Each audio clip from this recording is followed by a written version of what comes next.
Hi there, I'm Tom Spencer. This week on Central Texas Gardener, take a look at native shade and understory trees with Mitch from Hill Country Natives. On tour, visit a native plant makeover that changed the wildlife view. Daphne answers your top question and makes her pick of the week. And Andrea DeLong-Amaya from the Wildflower Center selects native perennials to plant this fall. So let's get growing right here, right now. Support for Central Texas Gardener comes from GeoGrowers, offering custom soil blends for lawns, gardens, xeriscaping, and organic landscaping supplies. More information at geogrowers.net.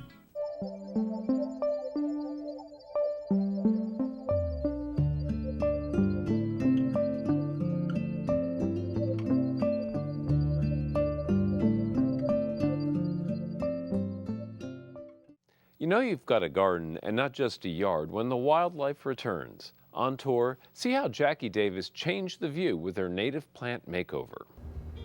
Jackie Davis is always throwing a garden party. It often includes family, friends, and neighbors, but the wildlife stops by every day from dawn to dark. Her open invitation reads, "I'm providing food, shelter, and water. All welcome." It's a far different scene than when she moved in. There was a huge Chinese elm in the middle of the yard, and there was an Arizona ash over to the side, and then the rest of the land was bare dirt because it had been a dog run for the previous owners. In a way, it was good. It was a blank slate. I didn't have to pull out Photinia and ligustrum and what have you. It was just a blank slate. She renewed the soil and filled the yard with gardens using mostly native plants. Many she propagates herself from seeds or cuttings. I have around 125 different species. A couple of them are not natives, but most of them are natives to Central Texas. I have a few natives from South Texas and West Texas. Her one strip of grass died in summer 2011. Since she's conservative with water, a mulched path will take its place.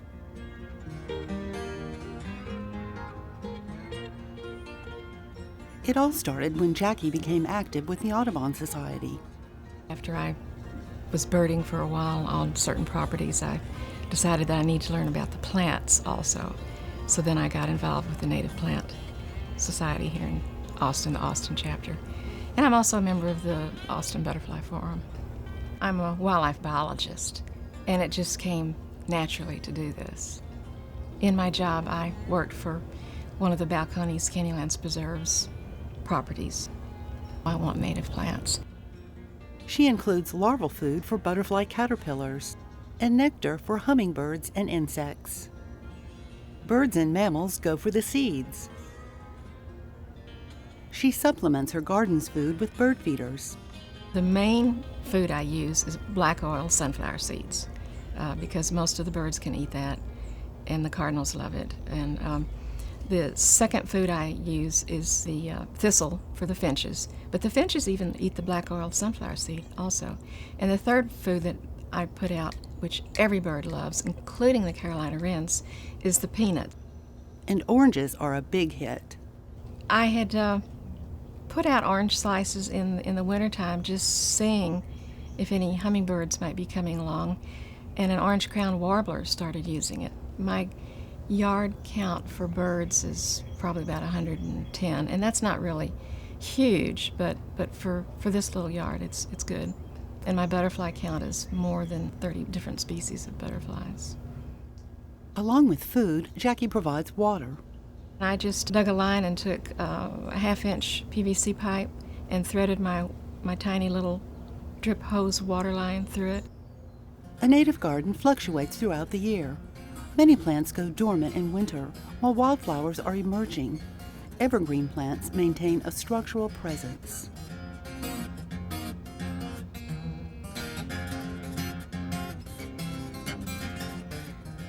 Annuals in all seasons supplement perennials. It's not static tidiness, but the rewards are worth the seasonal turnovers.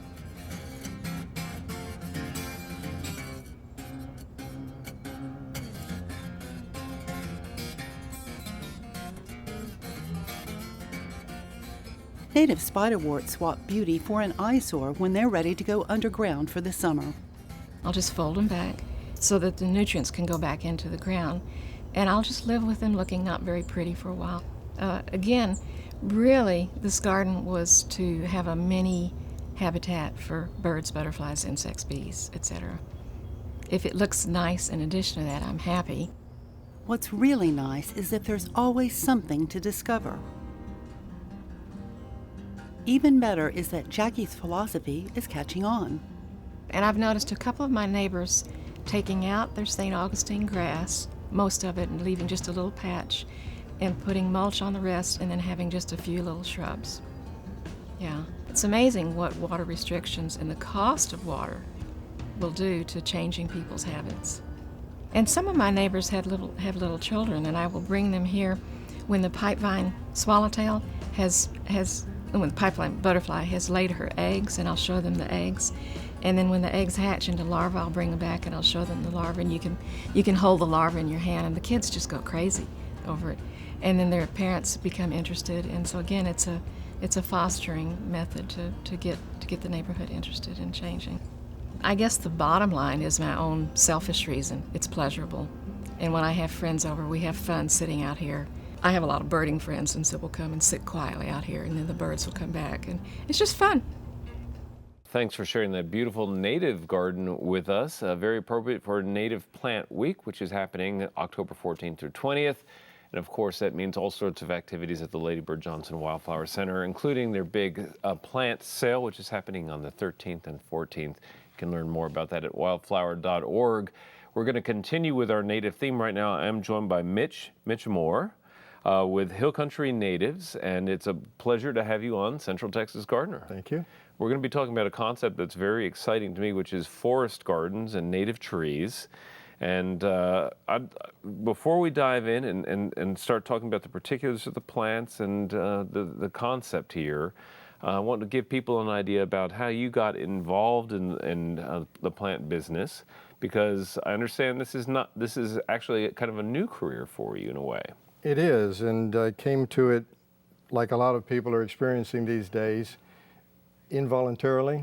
Okay. My career disappeared one morning, and so I spent some time trying to figure out what I could do to stay out of a cubicle the rest of my life. Good for you. And it took a few years, but I began this growing trees as a hobby.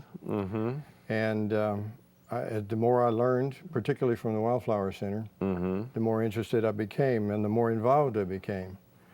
Even my wife became involved, which was a miracle in itself. She still has a job. But the business morphed about 5 years, I guess I'd say, before we decided to call it a commercial endeavor. And it's grown from that one group of 48 live oaks to better than 80 species and more than 8,000 trees at this point. Wow, that's impressive. Now, I understand that you are a retail center. You do open to the public, but on a limited basis on Fridays and Saturdays, correct? Well, all of the above, really. If a potential customer has a need, I can be flexible enough to meet that need. We have some people who are doing their do-it-yourself landscaping and may have a sizable project. So we might visit with them, sit in a gazebo and drink some tea or something and talk about what they want to do, and tour our gardens. And in many cases, we have trees growing there that they've never seen except in pictures. Sure. So that's useful, and we can be flexible in that regard. But as far as someone just showing up to buy plants like they would at a regular retail nursery, I'm a one-man show, so I can't always be there. Okay, well, that's understood. And people are be well advised to give you a shout in advance before heading out. We try to be there Friday and Saturday for the do-it-yourselfer. Okay, very good.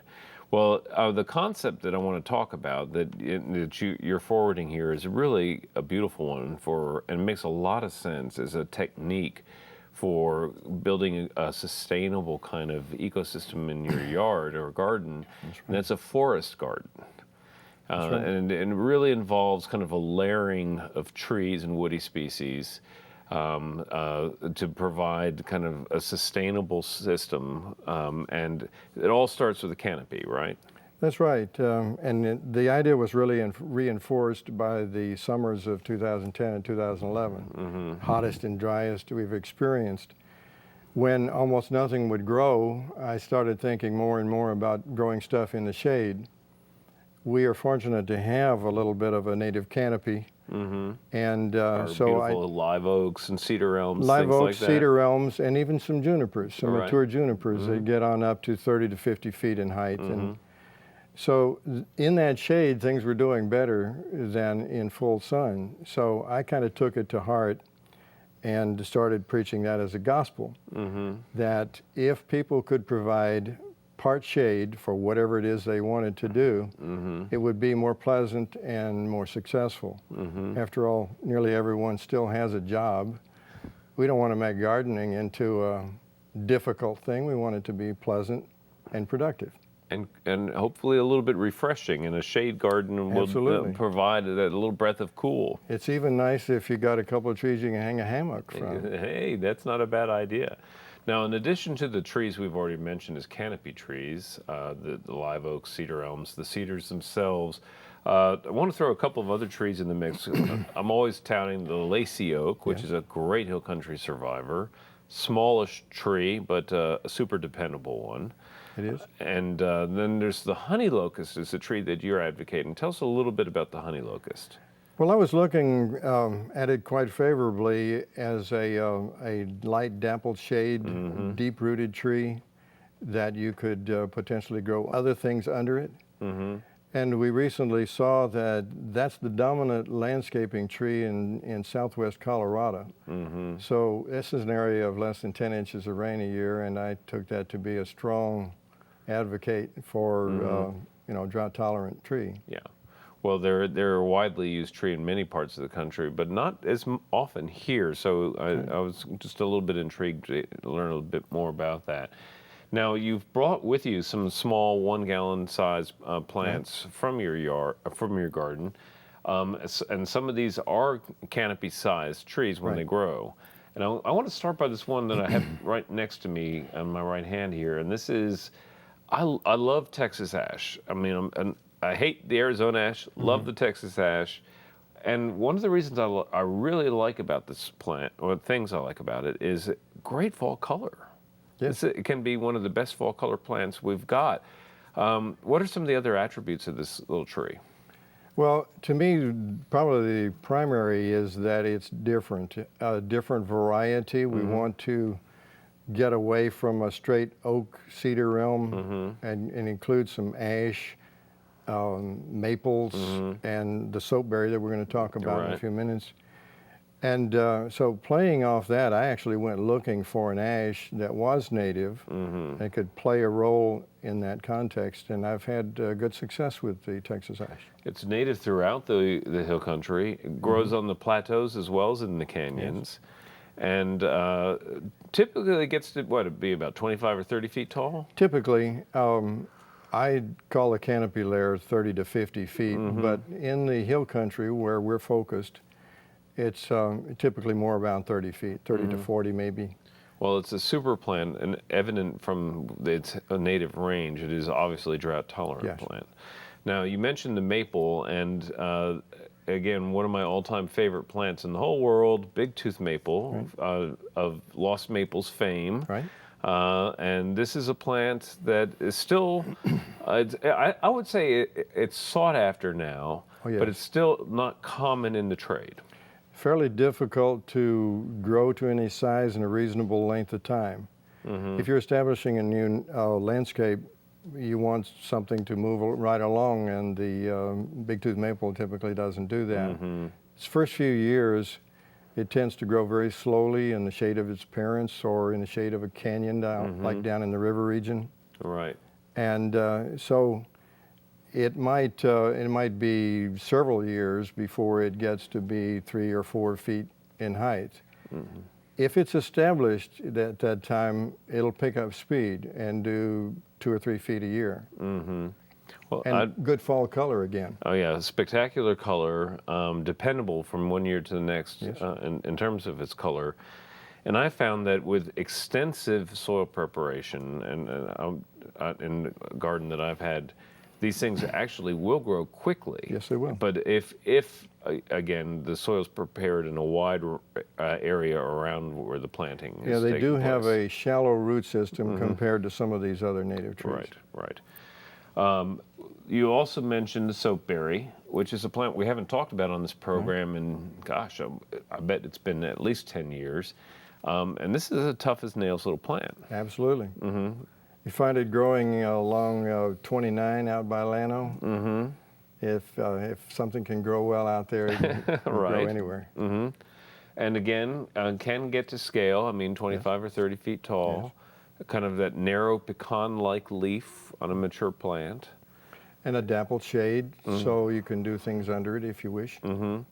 So, and I like that emphasis that you're placing on the dappled shade because, you know, a lot of us want to use things that are very xeric, which require some sun. And going with an approach of some dappled shade kind of overstory or canopy kind of plants really can make all the difference in the world. Absolutely. And now some of the smaller plants to go underneath of that, you've brought some of those along as well. And I want to kind of focus on some of those. Now, one that you've brought that's immediately at hand is the kidneywood. And this is one of those little plants that's like in the mimosa family, I believe, or something like that. It obviously has that very delicate mimosa-like kind of texture to it. And the hill country is replete with these kinds of plants, these little feathery plants that seem to go and go. But real often, folks have not seen how attractive this tree can be because they've only seen it in pastures where the cattle and deer have access to it. Right. It's a favorite deer food. And so a tree like that can get a little beat up looking. But if protected in a yard or landscape, it can grow into a nice shaped tree. Right now they're blooming, and it's a good fragrance. Yeah, well, and they're very fragrant. It's a delicious fragrance. In fact, when they bloom in mass and you drive down one of those little hill country roads and they're in bloom, I mean, it perfumes an entire river valley. That's right. And a really wonderful little plant. Another thing that you advocate, and I want to talk about, is the use of native fruit trees as understory. People are increasingly interested in any kind of food production whatsoever, including just like the little native plums.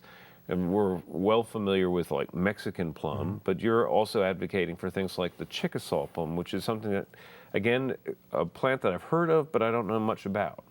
It's a smaller tree. It may tend to form a thicket, and so it may not be really good for a formal setting.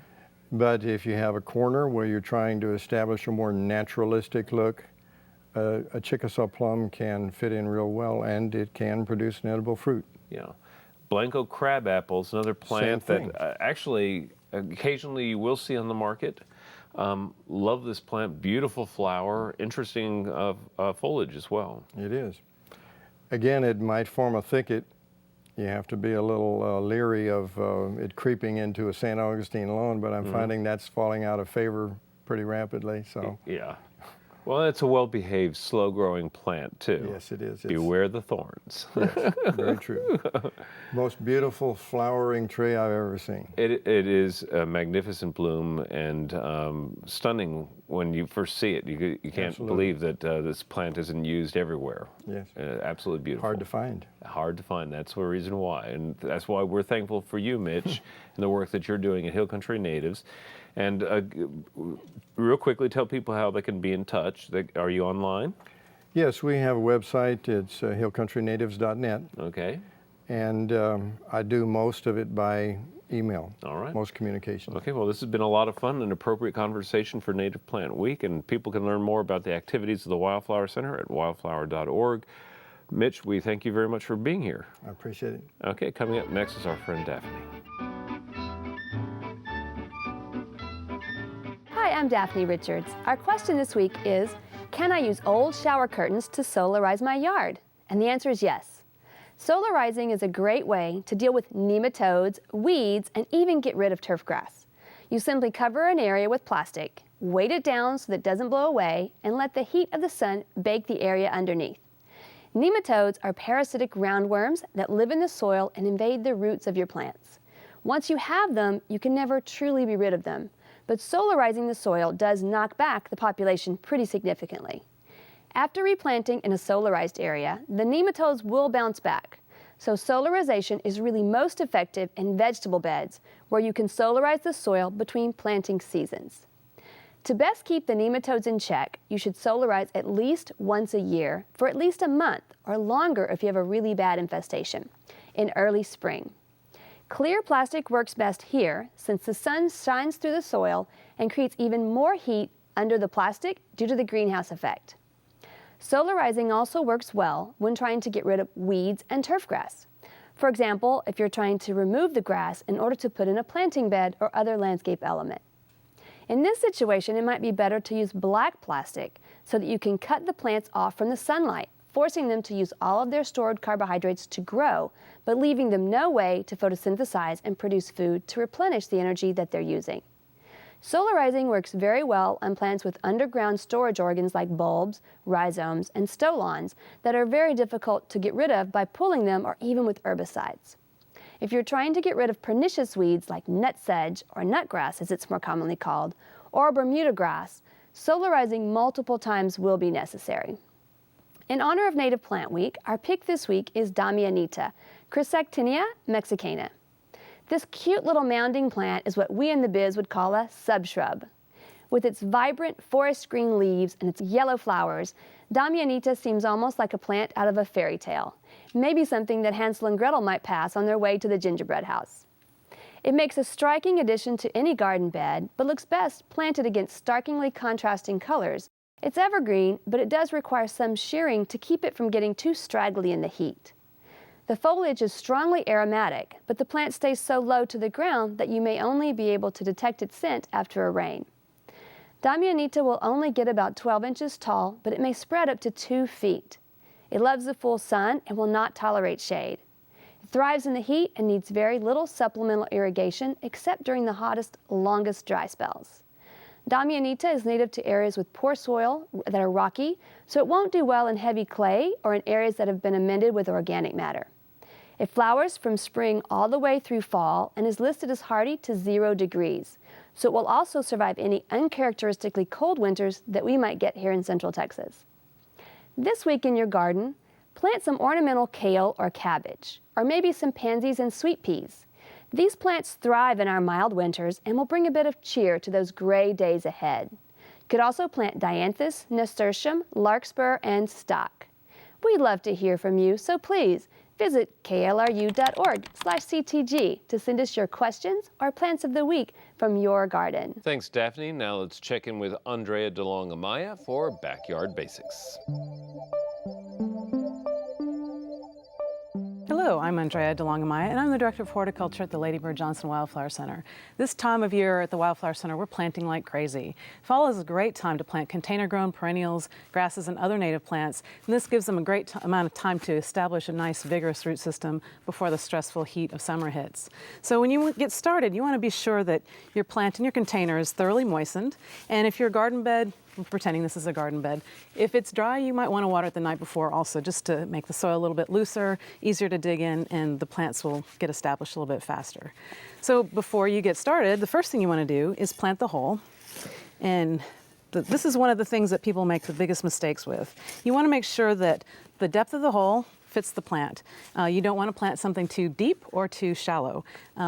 So I like to just test it out a little bit, put the plant in the pot in there and see. You want the crown of the plant to be right at the surface of the surrounding soil level. So that looks pretty good. So the next thing you want to do is just tip the plant over and gently give a little tap, maybe squeeze the pot to loosen up the roots and lift that out. And this looks pretty good, but sometimes you might have roots that are really coiled around. You might want to just gently pull them apart, and this helps the plant get established a little bit better in the hole. And then put your plant in the hole. And what I like to do, especially if I'm planting things late in the spring, it's a good time to get your plants watered in before you actually backfill soil. If you fill in the hole with water, it kind of creates a slurry with the soil, and it helps reduce the air pockets that you have in there You might do that a couple times because we're in a bus tub here. I'm not going to flood it out right now, but you want to water it several times and get the plant very established with the water. And then check it again and make sure that, again, you don't want the stem buried. So that looks pretty good. The next thing you want to do, if you're planting in your garden, you might want to add some mulch if you'd like. That's a good way to keep the soil cooler and keep the moisture in, especially as you head into the summer. And then what I think is really, really important is to go back and make sure that you check your plant over the next week or so and make sure that the watering is good and that you're not overwatering or underwatering. And again, checking to make sure that the root level is correct. You might have to adjust things at time. You might want to lift the plant up a little bit gently, or you might have to put a little bit of soil back around the plant. And assume that there's going to be a little bit of settling as the plant is in the ground. And so keep an eye out for that. And err on the side of being a little bit high, thinking that the plant might settle a little bit. And then you wait, you let the plants grow over the course of the wintertime. They're establishing their roots. They'll be ready to go in the spring, and you'll have a great, wonderful display of flowers in the spring. For Backyard Basics, I'm Andrea DeLong-Amaya. Please come visit us at the Wildflower Center and also check out our website for more information. Find out more at klru.org/CTG. Next week, get a preview of the Master Gardener Tour. Until then, I'll see you in the garden. To learn about today's program, watch online and follow CTG's blog. Check out klru.org/CTG.